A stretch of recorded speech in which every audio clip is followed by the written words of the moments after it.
What's up, my good people? How is everyone doing? How was everyone's week, everyone's holiday? I hope everyone enjoyed themselves, enjoyed spending time with your family, or if you were not with family, enjoyed spending time with yourself. It's nothing like having a moment to yourself, right? It's like the most magical thing. I love every second that I get to be alone with just me.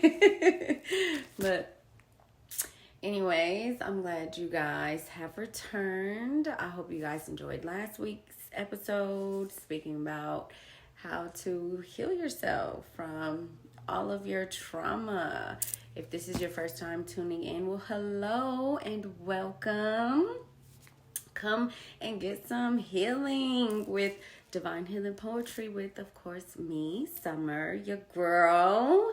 And also, don't forget to subscribe, like, share, hit the little bell so that you are notified every time I post. It is every Sunday, 7 p.m. Pacific Standard Time. And if you have not gotten a copy of my book, Beautifully Dead, what you waiting for? Like, go ahead, cop that. It is so healing. It is so deep. It is just so like, whoo, snapping moments. The link, if you are interested, the link is in my bio. And also, if you've seen my previous videos or if you've seen my social media pages, summerchambliss.ap, go ahead and follow too. If you're interested in any of my art, send me an email. We can definitely discuss that. So let's dive into what we're talking about this week. I see my shadow up there. So, how to co-parent with the narcissist. It's not easy. By no means is it easy. But you can make it become easy. It's frustrating. It's difficult. But again, you can make it not difficult and you can make it not frustrating.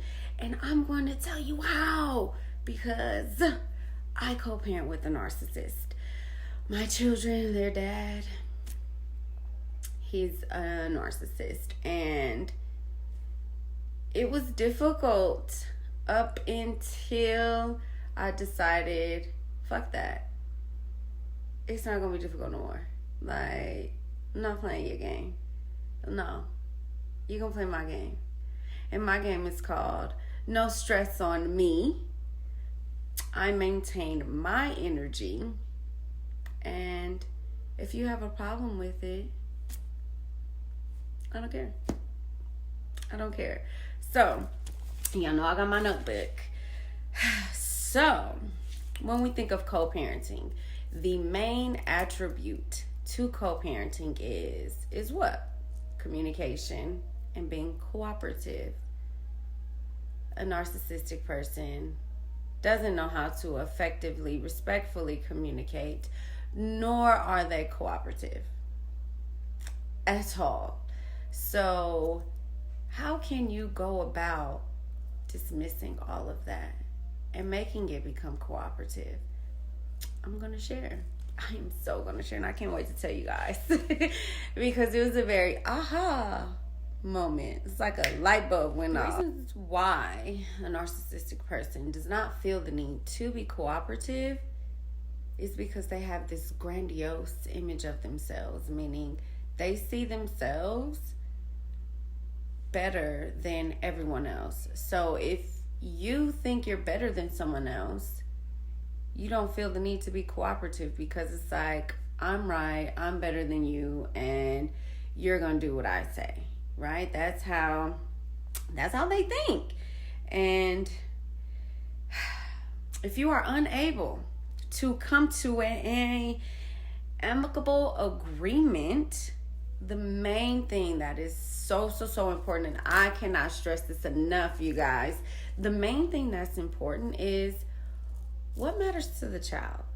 And now, if your children are not, because see, my kids, my son is 14, going on 15. My daughter's 11, going on 12. So they are old enough to say, I want to do this, I want to do that, I'm ready to come home, come pick me up, and things like that. But if your child is not at that age yet to where they can't speak up for themselves, then you definitely need to have everything from a legality standpoint, right? Because it needs to all be written down. Everything needs to be written down.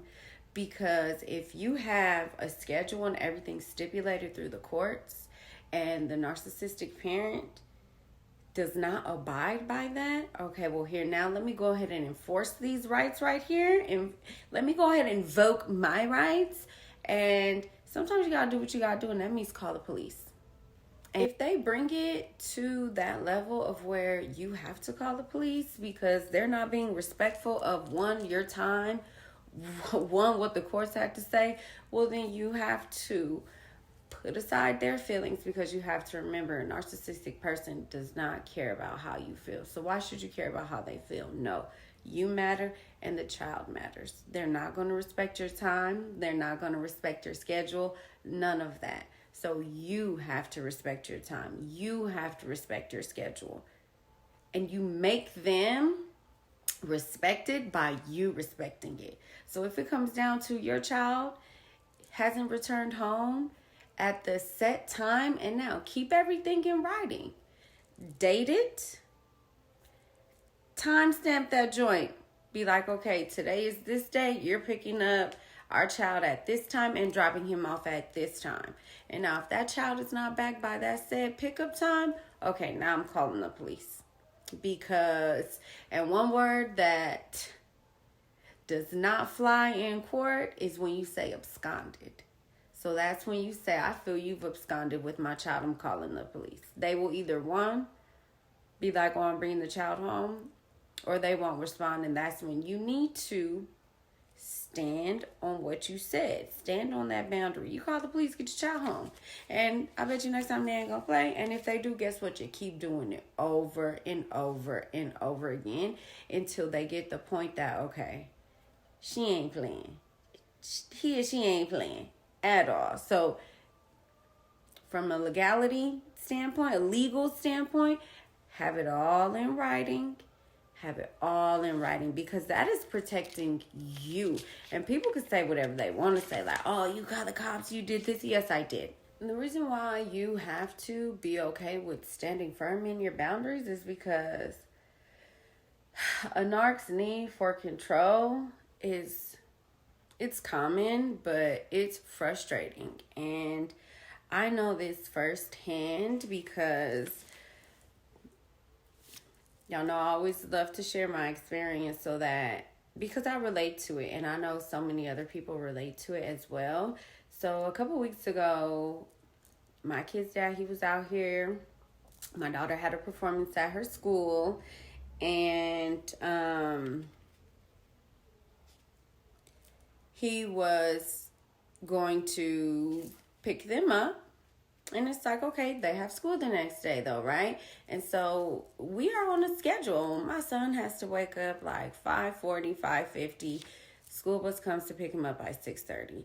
So yeah, we're on a schedule because your brain needs sleep. Your body needs sleep. And for a child to properly be able to function, for any human to be able to properly function, your brain needs a set schedule. Otherwise, you start to throw your brain off. Your chemicals start to become imbalanced, and it's not healthy. So, yeah, we are on a schedule. I said, hey, have them back by no later than, I think I said maybe 8:30, because the day before it was 9. But by the time they got home, they showered. He didn't feed them dinner, so I had to feed them dinner. By the time they got home, showered, ate dinner, they were in bed by like 10:30. That's not cool, because even me, I got to work the next day. You're throwing everyone's schedule off. But again, like I said, the narc has no respect for anyone's schedule, because they think they're better than everyone. So we're not going to care about your schedule. That's not going to fly. And so that next day, I'm like, okay, you know what? They went to bed kind of late. Have them back by 8:30. I left where I was at to meet him at 8:30. He messaged at 8:27 saying that he was leaving from where they were at he said they were leaving from there and would be at the meetup location by 8:50.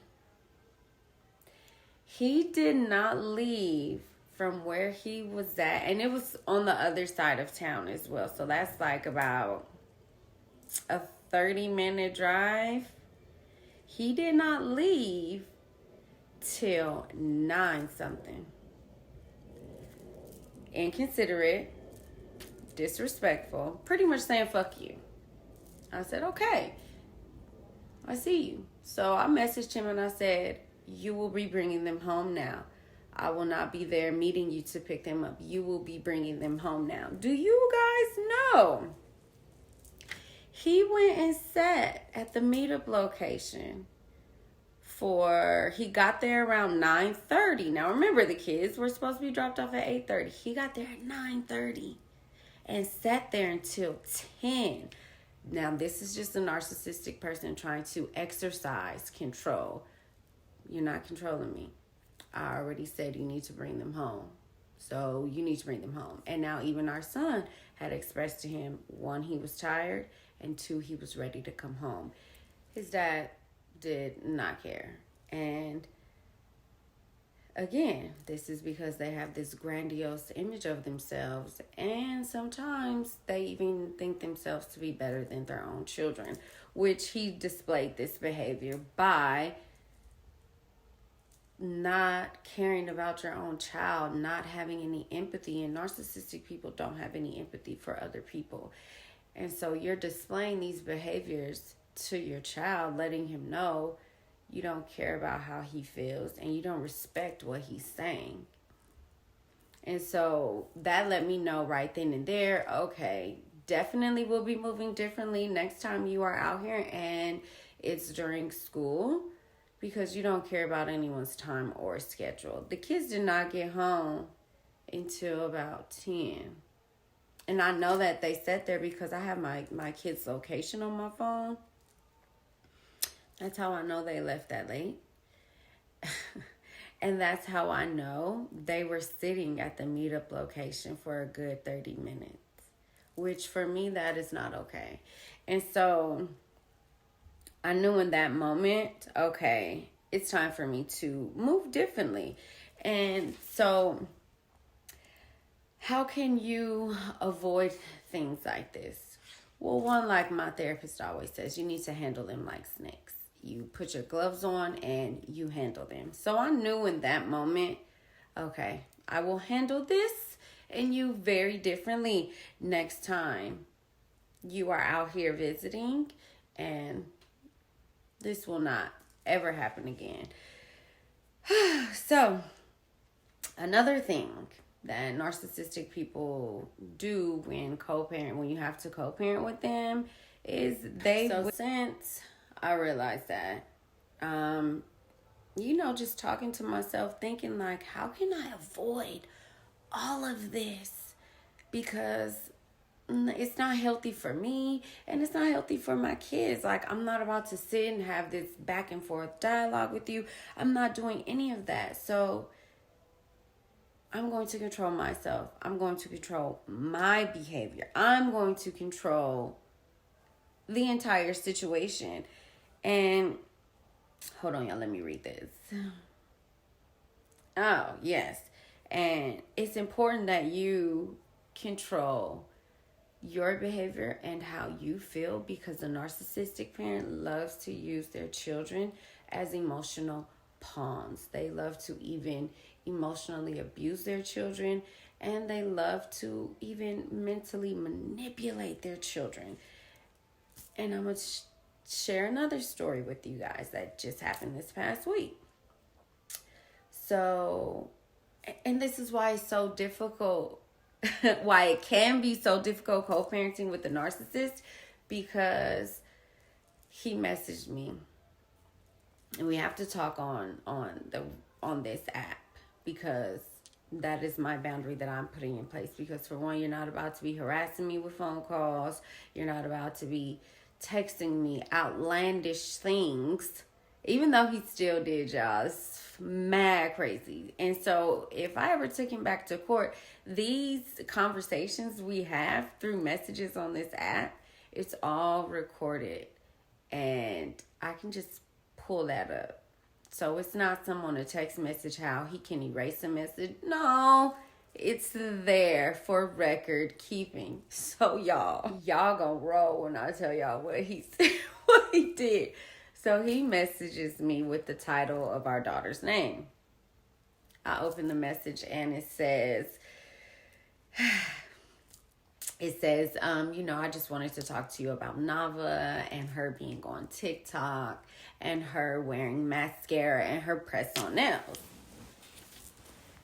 And I said, he's like, I think it's not good for her to be on TikTok because of sexy. And now I know of her, but I don't know of this artist.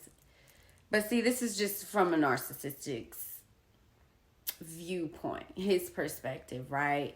And now a lot of times they may want to make it seem like they're co-parenting, but it's really no. They just want to get a reaction out of you. They just want a reaction out of you. And like my therapist told me, a narcissistic person loves attention, whether if it's positive or negative. They don't care. It's just fuel for them. And it's just trying to continue to have that mind control, because if they know that they can affect you emotionally, mentally, it's like, yes, they've won, and so it doesn't matter what kind of attention you give them, they just want the attention. And so she told me, stop giving him attention. And I was like, yeah, I peeped that, because I've been really focused on my energy.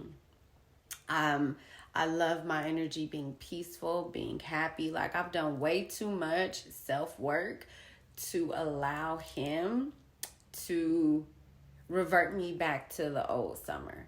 It's like, no, Summer has come too far. Summer is a completely different person. And so, no, you don't get that from me. Like, no, like, I am so just focused on my energy and remaining peaceful that I'm just not allowing it anymore. And it's like, I've worked too hard to get here for you to try to trip and make me fall. If I'm going to trip over anything, it's going to be on my own doing, not somebody else. No, thank you. And so I said to him, he's like, back to the conversation. He's like, with Sexy Red and all her songs, we know what that leads to, and I don't like her wearing the mascara. I said, this was my response. And so it's not verbatim, but this is the gist of what I said. I said, well, if you feel any kind of way about her being on TikTok or mascara or even like her little press-on nails, then maybe you should spend some more time with her. Maybe when you come out here, you should have like a daddy-daughter date. You know what I'm saying? And I said, as far as TikTok goes, she has a time limit. As far as her nails, like they're little press-on nails, little short little nails. Like my nails are longer than her press-on nails. And then I said, regarding her wearing mascara, I'm okay with it. I allow it. She's a young girl. She's growing up. These are things that are going to happen when you have a daughter. They are going to start wanting to wear a little bit of makeup here and there, dress differently. You have to embrace the fact that your children are growing up. And so I'm thinking we co-parenting, right? We co-parenting. Like, maybe we can have, a civil conversation. Lord, was I so wrong? Because when I say the message, it was just that Where did all this come from? And so clearly so a narcissistic person cannot take any form of criticism. They are very insecure and they project a lot. They project their insecurities onto other people as a way to deflect and to make the other person feel bad. And so his response was, I see my kids every month. I'm out there every month. Okay, that's a lie. Anyways, moving on. Then he said, it went immediately into, you're mad that I have a girlfriend. I'm not mad that you have a girlfriend. I actually feel bad for your girlfriend because I know the person that she's dealing with, and it's sad. I know the abuse that she's experiencing because you have not changed. And so I feel sad for the young girl. And two, then he said, this is the kicker. Then he said, you are mad because you asked me for sex and I turned you down. And I have the messages to prove that. My response was, please show me the text messages, because I know this is a lie. And then he even said he has the text messages to prove and flight information to prove that he's been out here every month and seeing the kids every month. I know all of this to be a lie. And so it's like, you're one saying this because you know it's on an app, and so you're trying to make yourself look good. It can be disproven. Two, send me the text messages. He never produced a text message. He did send flight info because his mom had bought him like this flight package through Frontier where it was like you pay a flat rate or like a one-time fee, and you could fly an unlimited amount of times from like May to September, right? And this was this past summer. Some of the flights that he sent, it was when the kids were out there visiting him in July. And I said to him, I was like, wait, you were out here in July? The kids were with you? I was like, so you mean to tell me you left my children alone with your girlfriend and you didn't make me aware of this? Like, that's not cool, for one. But that was a lie, because I believe the flight package that he had bought, I think you had to have, or you had to be using it every month or it would be invalid or something like that. And so all these flights that he's showing me, these tickets that he had, I knew that they were a lie. So, and it was just like, and this was my bad, because I wasn't even realizing that he was baiting me. He was just wanting a reaction out of me. And I realized it afterwards, and I'm going to tell y'all how I healed myself afterwards. And so I'm like, show me, my thing was just send me the text messages. Send the text messages, of me asking you for sex and me being mad you turn me down. Send me that message. Also, send the messages of you speaking with the kids, talking about picking up and dropping off. He never produced those. And then after the whole, sex comment, I was just like, okay.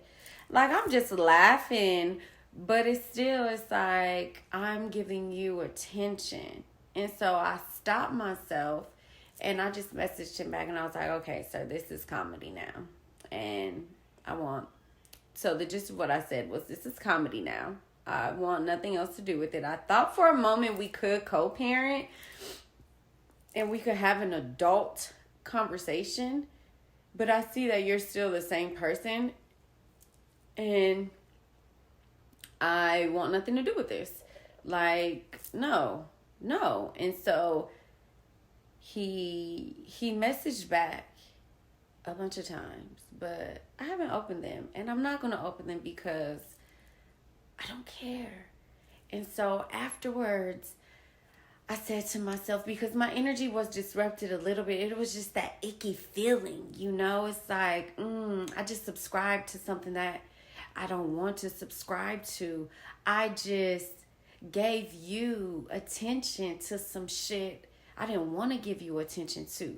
And so I sat myself down and I was like, okay, Summer, not anymore.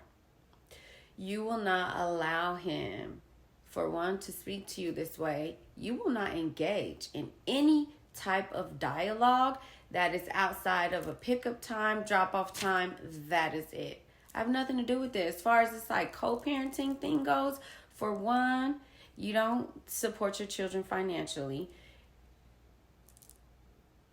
There's nothing for me to talk to you about. Like, since you're not supporting your children financially, I am the 100% responsible parent. We don't have anything to talk about. And it was in that aha moment, and even my therapist said, she was like, is he doing anything for the kids? And I said, no. And she was like, so why? And I was like, exactly. And that's exactly how I felt in that moment. It's like, why? I'm not about to sit here and, okay, that's how you feel. That's just how you feel. Like, I am the 100% parent. So there's no need. But now I know a lot of people are not the 100% parent. A lot of people, you and the narcissistic parent, live in the same city, in the same state. It's completely different.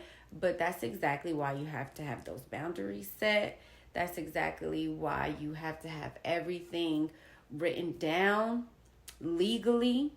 And that's why sometimes, a lot of the times, in order to co-parent with a narcissist, you need a mediator. Because they don't want to hear anything of what you got to say at all. And the mediator will be able to shut it down when they know it's an unrealistic want or an unrealistic desire. And so I definitely say, set your boundaries, enforce them, stick to them. And if you and your narc parent live in the same city and state, have a mediator so that you don't have to. It's something called, what is it called? It's called Gray Rock Method, where you are unresponsive and you are unreactive. So that way you're not feeding the narcissistic parent anything. And I realized also, like I said, a lot of times the narcissistic parent, they don't care about the emotional or mental well-being of the child. And so they do like to use their children as pawns. And they do this by speaking ill of the other parent, by trying to get the children on their side. And my kid's dad did this. And I realized this, and this was another main thing that made me say, okay, Summer, you have to begin approaching him completely different. Like, you've been doing a good job. So don't ever downplay the things that you do, because it is a learning process. It's a healing process, right? And so, like we spoke about the triggers a couple weeks ago, they will try and trigger you by saying any and everything. And so, going back to using your children as pawns or trying to get them on your side, get them on their side, he began calling our son. And my son was like, why does he do this? Like, I don't care what you guys are talking about, what you guys have going on. Like, I don't want any part of it.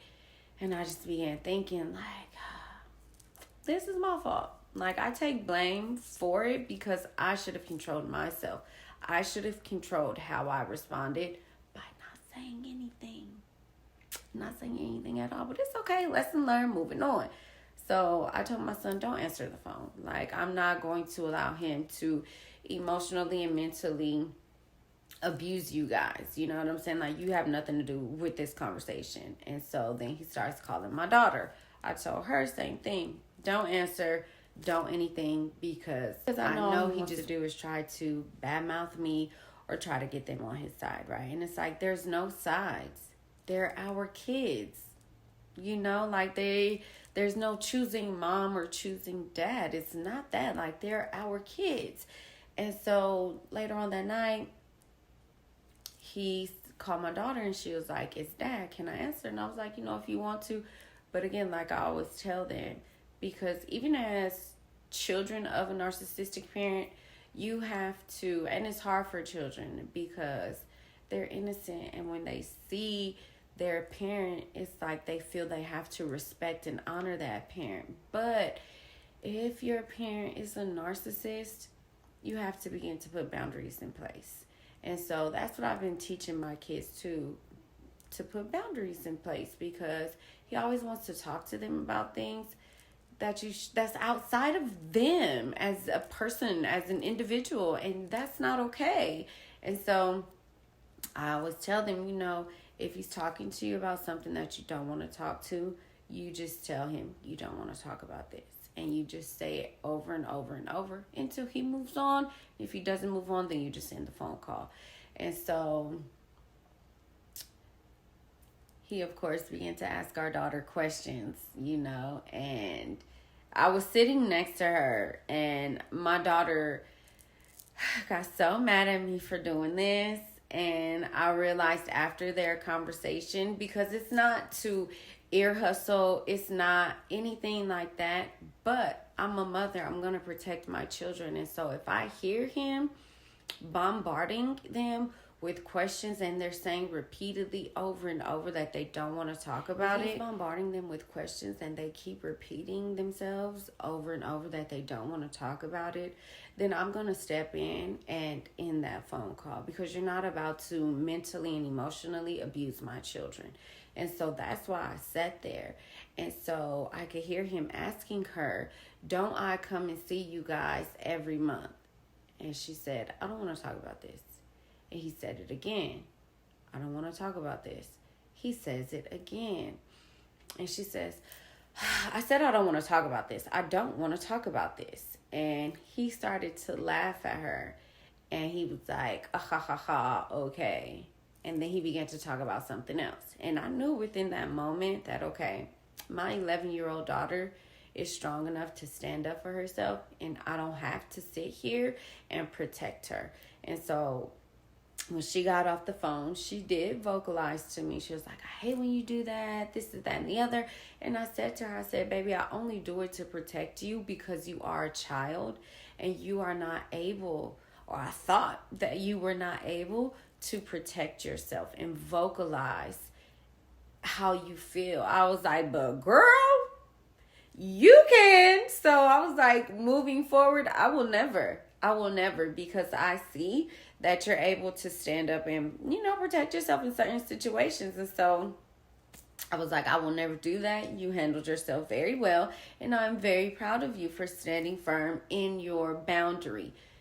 I was so proud in that moment, y'all. And I know she's learning how to do that from watching and hearing me, which is amazing. It's so amazing, especially for a child to be like, look, yo, nah, not today. Not never. I don't want to talk about it. And as kids, that can be hard. I was proud. And so, fast forward after that. And so he kept messaging. I was like, no, I'm not subscribing. I'm not going. No, you get zero energy from me. And so I go to therapy. I tell my therapist. And I'm telling her, I'm like, I realized that you've been telling me over and over, you have to handle them. I was like, and I've been thinking, how do I handle this person from attempting to control me, from trying to frustrate me, from just being an asshole and thinking that he runs some shit over here. And I was like, you know what? It clicked. For one, I do everything. Two, I'm in control of my emotions. I'm in control of what I respond to. I'm in control of what I react to, not you. And so on my healing journey, I've learned how to love myself. I've learned to appreciate myself. And I've learned that it's nobody's job to protect Summer but Summer. And so I am not going to subject my energy to play anyone's game. No. So I was saying to her, I just realized moving forward, I can't co-parent with you because you're not a healthy communicator or a healthy co-parent. And two, it don't even fucking matter what you say. Like, you can feel however you want to feel. It affects nothing over here in what we're doing. And realizing all of that, I was telling her, I was like, if it's anything outside of, I'm in town, I'm going to pick him up, whatever time. I was like, guess what? I don't care. And she was just laughing. She was like, that's good. That's good. Hold on, y'all. Let me get a sip of this peppermint tea. It's hitting. And she said to me, she was like, he's broken. And broken people try to break other people. And I'm the type of person,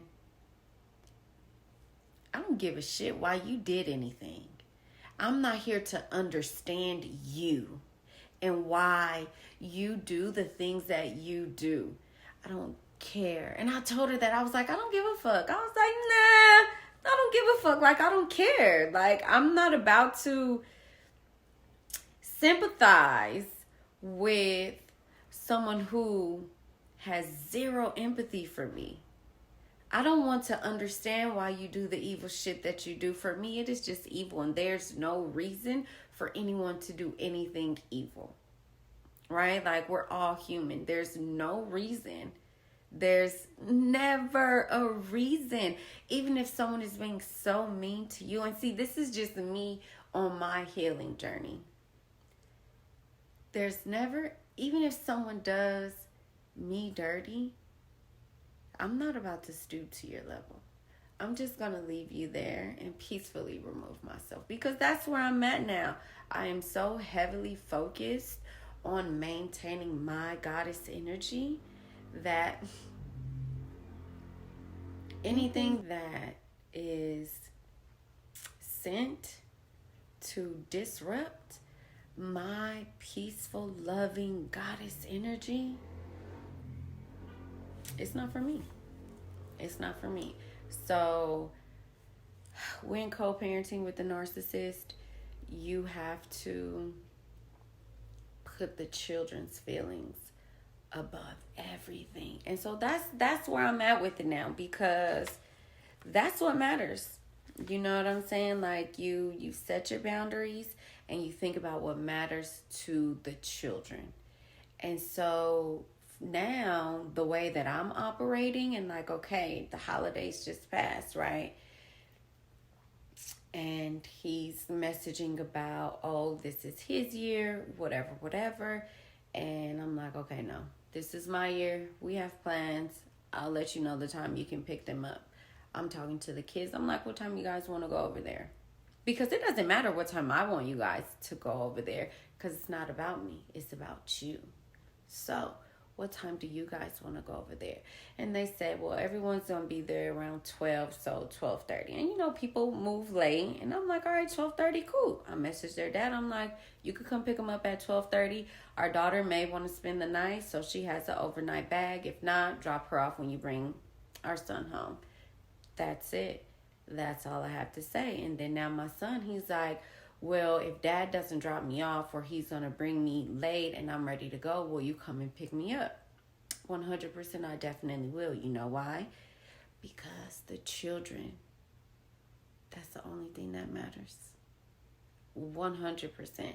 So when you can take yourself out of the situation and just solely have it highlighted as numero uno, I'm telling you, it becomes way more peaceful, because you realize it doesn't matter what they say. It matters my kid. You begin to put your kids on a pedestal that's higher than his needs, his wants, her needs, her wants, even your own needs and your own wants. And once you see your children, they become happier, they become lighter. And it sucks that co-parenting with the narcissist, the parent that is not the narcissistic person, you begin to realize like you will always be the only parent that will show your kids empathy. And because they're not going to get that from the narcissistic parent, because they're unable to have any empathy for anyone else. So you have to be that primary parent that shows them healthy emotions, that shows them healthy love, that shows them healthy compassion, shows them healthy caring. And yes, it's an extra weight on your shoulders, but it's for the benefit of your child, and that's all that matters, because they're not going to get that from the other parent. And you don't want them to develop narcissistic tendencies, narcissistic traits, none of that. So be heavy with the love, be heavy with the compassion, be heavy with the care, heavy with the empathy, like heavy. And I even had to, my therapist was telling me, like, you have to let it go. The fact that you're sharing kids with him. That was a tough one. And I cried. And I told her, I was like, I'm going to go home and grieve. And she was like, it's okay. She was like, you have to let it go. And I was just like, but when you know that someone does not deserve to spend time with your kids and is teaching them unhealthy characteristics and traits, you really don't want your kids around them. Because as a mother, you're protective over your kids and you try to shield them from everything. And I cried. And I just had to meditate and tell myself, like, you got to let it go, girl. Otherwise, you will forever be playing this game with him. You will forever be, like, under control. And I was like, I gotta let it go. So I meditated heavy on the letting go, and I grieved because it's sad. It's really sad, but it's also an enlightening and happy moment because you've grown. You've healed that hurt part of you by simply letting it go, putting your kids first, and just allowing them to go with that narcissistic parent. And also, too, in a form, you've won. Because it's showing that narcissistic parent, like, I don't care. Like, I don't care. And so, having the support and having therapy, it can teach you and make you aware of how to navigate parenting with a narcissistic person. Because when I say it's not easy, it is not easy. When I say it was annoying, it's fucking annoying. But once you begin to love yourself, once you begin to heal all that trauma, once you begin to step outside of the basic human emotions, it gets so much lighter. Like, it becomes so easy. And once you stop allowing that narcissistic person to infiltrate your mind, things like that, none of it matters. But you have to heal yourself first. Like, I'm not 100% healed. Like, I'm still working on healing myself. So once you begin that process, so please go back and watch the other 2 videos on how to begin your healing, ways to heal. Because once you begin doing those steps,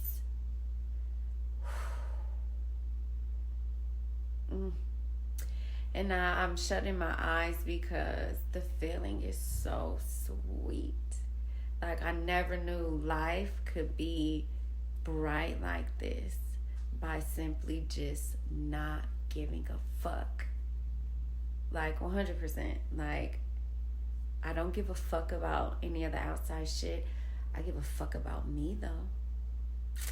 So I will control my emotions. I will control what I subscribe to, what I, for sure, 100%. So focus on you, heal you, so that way you don't give a fuck. Like, when I say that's the best feeling, like, I don't care. I really don't care.